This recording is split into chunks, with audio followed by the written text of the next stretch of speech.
हम दक्षिण भारत की बात करते हैं तो पहले मैं दक्षिण भारत के कुछ मुद्दों के बारे में उठाऊंगी। बीजेपी का एक ऐसा नेता तमिलनाडु में उभर के आया है जो इसके लिए मीडिया अटेंशन काफ़ी कुछ आ रहा है, वो है अन्नामलाई जी।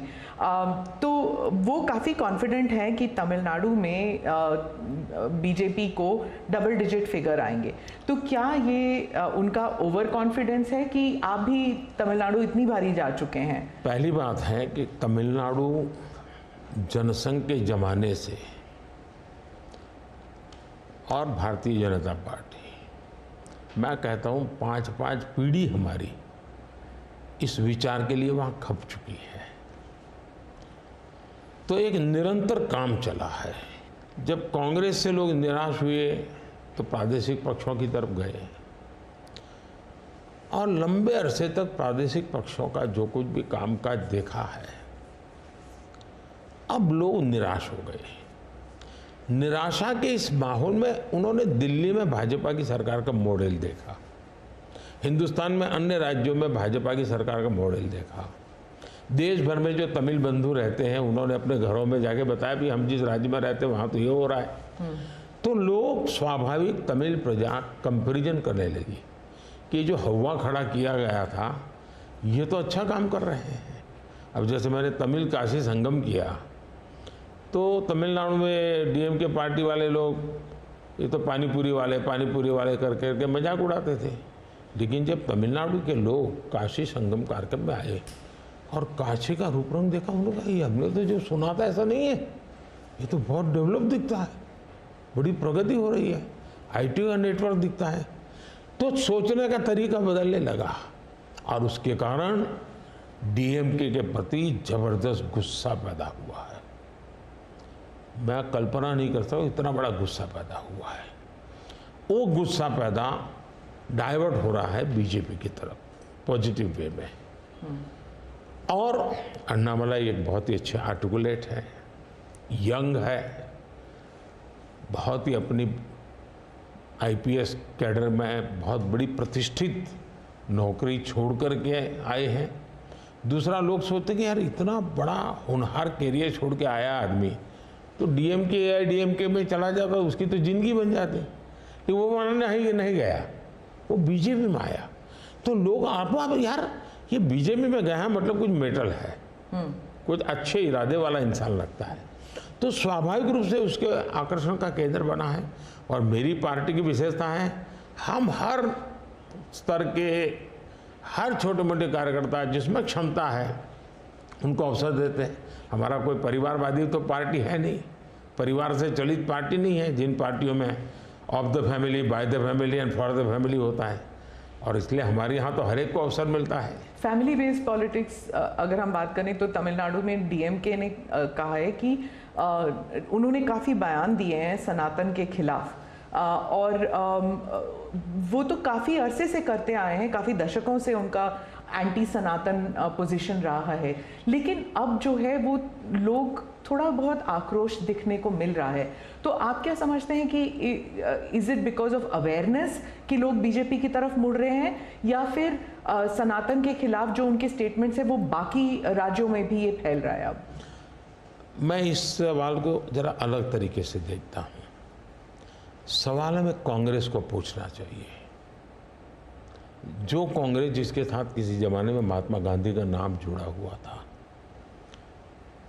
जो कांग्रेस जहां इंदिरा गांधी जी गले में माला खुलेआम पहन करके घूमती थी, रुद्राक्ष माला, जो हाँ रुद्राक्ष माला पहन करके घूमती थी इंदिरा जी। सवाल कांग्रेस को पूछना चाहिए कि तुम्हारी क्या मजबूरी है कि सनातन के खिलाफ इतना जहर उगलने वाले लोगों के साथ तुम क्यों बैठे हो भाई? क्या तुम्हारी राजनीति अधूरी रह जाएगी क्या? ये कौन सी कांग्रेस की सोच विकृति आ रही है कांग्रेस में, ये चिंता का विषय है। डीएमके का तो जन्म शायद इस नफरत में पैदा हुआ होगा और धीरे धीरे वो नफरत का खेल भी उनका लोग स्वीकार करने नहीं लगे हैं, और इसलिए वो नए नए तौर तरीके अपना करके बोल रहे। प्रश्न उनका नहीं है, प्रश्न कांग्रेस जैसी पार्टी का है कि उसने अपना मूल कैरेक्टर गंवा दिया है क्या? जब संविधान सभा में जो लोग बैठे थे तो ज़्यादातर गांधीयन लोग थे, ज़्यादातर कांग्रेस की विचारधारा से जुड़े हुए लोग थे। और पहला संविधान बना, उसके हर पेज पर जो पेंटिंग है रामायण, वो सनातन की ही परंपरा से जुड़े हुए हैं। तो आपका संविधान बना, उस संविधान में सनातन का गौरव का हिस्सा था। और आज सनातन को इतनी भयंकर गालियां देने की हिम्मत हो और आप उनके साथ चुनाव की राजनीति करें, उनके साथ मंच साझा करें, मजबूरी कांग्रेस की ये देश के लिए चिंता का विषय है। और जो तमिलनाडु के मुख्यमंत्री और कुछ और दक्षिण के मंत्री हैं, मुख्यमंत्री हैं, वो कहते हैं कि जो दक्षिण है वो अलग इकाई है, उत्तर अलग इकाई है, दक्षिण भारत और उत्तर भारत। और बीजेपी जो है वो दक्षिण भारत में सेंध नहीं कर सकती। राहुल गांधी ने तो संसद में भी कहा था कि आप अगर पूर्व से देखें, बंगाल से देखें, उड़ीसा, आंध्र प्रदेश, तेलंगाना, तमिलनाडु, केरल तक जाएं, पूरे उस एरिया में बीजेपी सेंध नहीं कर पाएगी। दो अलग इकाई है क्या दक्षिण भारत और उत्तर भारत? पहली बात है, भारत बहुरत्ना वसुंधरा है। भारत विविधताओं से भरा हुआ देश है। यहाँ रेगिस्तान भी हैं, यहाँ समुद्री तट भी हैं, यहाँ हिमालय भी हैं, और यहाँ सह्याद्री भी हैं, यहाँ गंगा के पट भी हैं और कावेरी के पट भी हैं। तो भारत को टुकड़ों में देखना ये भारत के प्रति नासमझी का परिणाम है। अगर यही भाव होता, अगर आप हिंदुस्तान में देखें प्रभु राम के नाम से जुड़े हुए गांव कितने सबसे ज़्यादा कहाँ हैं, तो तमिलनाडु में है। इतने सारे गांव के नाम हैं कि उसमें राम तो होगा ही होगा। अब इसको आप कैसे अलग कह सकते हैं? किसको गले उतारेंगे आप? लेकिन भारत की विविधता है। पंजाबी जैसा होगा वैसा नागालैंड का व्यक्ति नहीं होगा, गुजराती जैसा होगा वैसा कश्मीर का व्यक्ति नहीं होगा। तो विविधता ही तो हमारी शक्ति है। हमने विविधता को सेलिब्रेट करना चाहिए। हमें गुलदस्ता ऐसा है भारत का कि जिसमें हर एक का अपना फूल दिखाई दे, ये भाव होना चाहिए। कांग्रेस कहती है कि बीजेपी और खासकर मोदी जी इस विविधता को अप्रिशिएट नहीं करते, एक रंग में ढालना चाहते हैं। और अगर 400 सीट जो आप कह रहे हैं अगर वो आ जाता है तो संविधान रद्द हो जाएगा, एक ही भाषा, एक ही रहन सहन, एक ही तरीका होगा और वो है जो मोदी जी कहेंगे। मैं समझ नहीं पाता हूँ कि जो व्यक्ति यूएन में जाकर के पहली बार दुनिया की सबसे पुरातन भाषा तमिल भाषा का गुणगान करता हो, किस आधार पर उस व्यक्ति को आप ऐसे आरोप लगा रहे हो? मेरा तो मत है, और मैं जब कपड़े अलग अलग राज्य के पहनता हूं तो उनको ही परेशानी हो रही है। मुसीबत उनकी है कि वो एक सांचे में देश को डालना चाहते हैं। हम तो विविधता की पूजा करते हैं, हम विविधता को सेलिब्रेट करते हैं। और मैं हमको के हर एक को कहता हूँ, जैसे हमने कहा कि भाई डॉक्टर बनना है, इंजीनियर बनना, मातृभाषा में क्यों नहीं बन सकता है? जब मैं मातृभाषा में डॉक्टर इंजीनियर बनने की बात करता हूँ, मतलब कि मैं मातृभाषा को सेलिब्रेट कर रहा हूँ, उसका महात्मा बढ़ा रहा हूँ। मुझे ये अभी ये गेमिंग वाले सब बच्चों के साथ बैठा था, तो उन्होंने किसी ने पूछा हमारे लिए कोई संदेश, तो ऐसे मैंने कहा एक काम करो, अब जब भी आप हस्ताक्षर कहीं करेंगे, सिग्नेचर करेंगे, अपनी मातृभाषा में सिग्नेचर करो, इतना तो गर्व करो। अब मैं तो विविधता को लाने की कोशिश कर रहा हूँ। अब उनको आरोप लगाने हैं, क्या करेंगे? कुछ मुख्यमंत्री हैं वो कहते हैं कि उन्हें सेंटर से सहयोग नहीं मिलता। दक्षिण के भी कुछ मुख्यमंत्री हैं, आप भी मुख्यमंत्री रह चुके हैं, अब प्रधानमंत्री हैं पिछले 10 साल में। क्या कोऑपरेटिव फेडरलिज्म को लेकर आपके विचार बदल गए हैं जब आप मुख्यमंत्री थे और जब अभी आप प्रधानमंत्री हैं? दरअसल, और क्या उन्हें नहीं मिलता सहयोग? दुर्भाग्य हुआ है कि जो रीजनल एस्पिरेशंस होते हैं उसको सबसे ज़्यादा तवज्जो देनी चाहिए। ये मेरी पार्टी की फिलॉसफी है। अगर आप रीजनल एस्पिरेशंस जो हैं उसको नकार करके विकसित भारत का सपना पूरा नहीं कर सकते। दूसरा, मैं गुजरात में लंबे समय तक मुख्यमंत्री रह के आया हूँ और मेरा सौभाग्य है कि देश में मैं पहला प्रधानमंत्री ऐसा हूँ कि जिसके पास राज्य के मुख्यमंत्री का इतना बड़ा अनुभव रहा है। तो एक मुख्यमंत्री के नाते केंद्र से क्या अपेक्षाएं होती हैं, केंद्र से क्या तकलीफें होती हैं, उसको मैंने भली भांति झेला है, समझा भी है। और इसलिए मैं कतई नहीं चाहूँगा कि मेरे देश का कोई राज्य, उसका उमंग उत्साह हो विकास का, उस पर कोई रुकावट पैदा हो।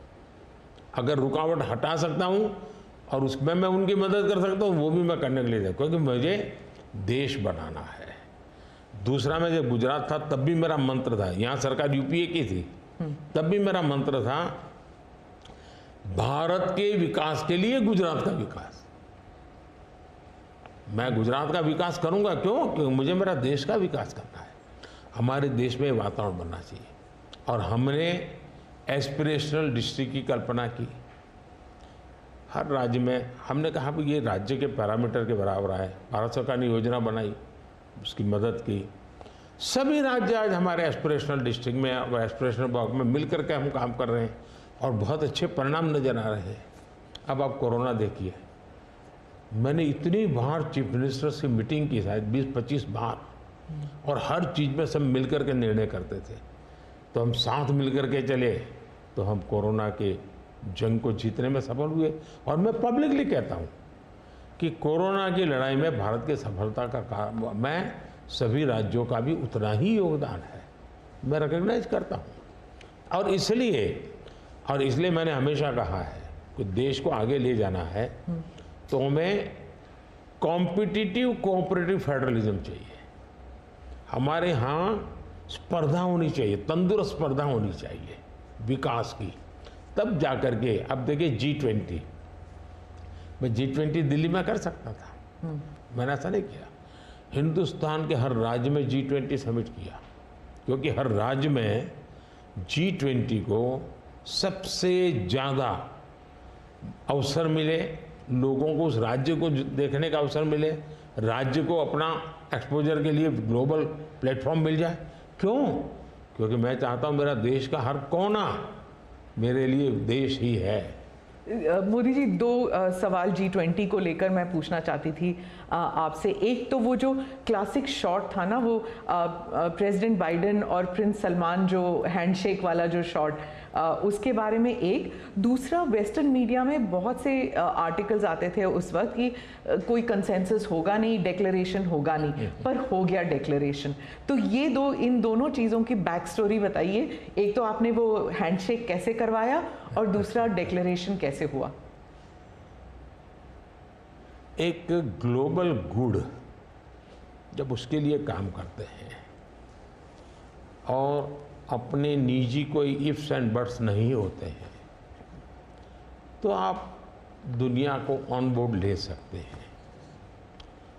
और मेरी कोशिश ये थी कि मुझे बताइए भाई, आखिरकार ये G8 और G20 पैदा कैसा हुआ, जिन मुद्दों को लेकर के पैदा हुआ तो उस मुद्दों से हटना नहीं। और उसमें सब मेरे से कन्विंस हुए, सब लोग कन्विंस हुए। कुछ लोगों से मुझे व्यक्तिगत बातचीत करने की ज़रूरत थी, मैंने वो भी किया। कुछ शब्दों की किसी के आग्रह रहते थे, उनको मैंने समझाने का प्रयास किया। दूसरा, मेरा इरादा था कि मैं लास्ट सेशन में नहीं करूँगा, मैं इसको इतना जल्दी करूँगा कि लोग सरप्राइज कर जाएंगे। और इसलिए मैंने दूसरे ही दिन पहले ही सत्र में डिक्लेरेशन वाला काम पूरा कर दिया। तो जो नेगेटिव अनुमानों के आधार पर सारा G20 घसीटने की कोशिश होती थी, मैं इसको किसी भी हालत में चौंका देना चाहता था। तो दैट वाज माय स्ट्रेटेजी, और वो स्ट्रेटेजी सफल हुई। और मुझे खुशी है। जहाँ तक दुनिया के उन देशों को क्यों लाए साथ, कैसे लाए, देखिए सिल्क रूट की चर्चा हम बहुत समय से सुनते आए हैं। सिल्क रूट किसने बनाया, कैसे बना, कोई हिस्ट्री अवेलेबल नहीं है। तो सिल्क रूट चल पड़ा और यानी इवॉल्व हुआ धीरे धीरे। हम लोगों ने ये जो IMEC की दिशा में हम गए हैं। ये बहुत बड़ा गेम चेंजर बनने वाला है और आने वाले हजारों साल उसका इम्पैक्ट है। जैसा सिल्क रूट का इम्पैक्ट हजारों साल रहा, वैसा इसको इम्पैक्ट रहने वाला है। और उसमें मैं सबको विश्वास हुआ कि भाई हाँ, ये तरीका है। उसमें गल्फ कंट्रीज का भी पॉजिटिव और प्रोएक्टिव रोल था। भारत ने एक अच्छी भूमिका निभाने का भारत को अवसर मिला। US, यूरोप हमारे साथ थे और सबको लगा कि एक कॉन्क्रीट पॉजिटिव आउटकम निकलेगा, तो हम उसको लेकर के मिलते थे। तो उसमें स्वाभाविक था कि सऊदी किंग और प्रेसिडेंट बाइडेन और दोनों के साथ मेरी अच्छी मित्रता है, तो मैं किसी का भी हाथ भी पकड़ सकता हूँ, किसी की बात भी कर सकता हूँ। पर्सनालिटी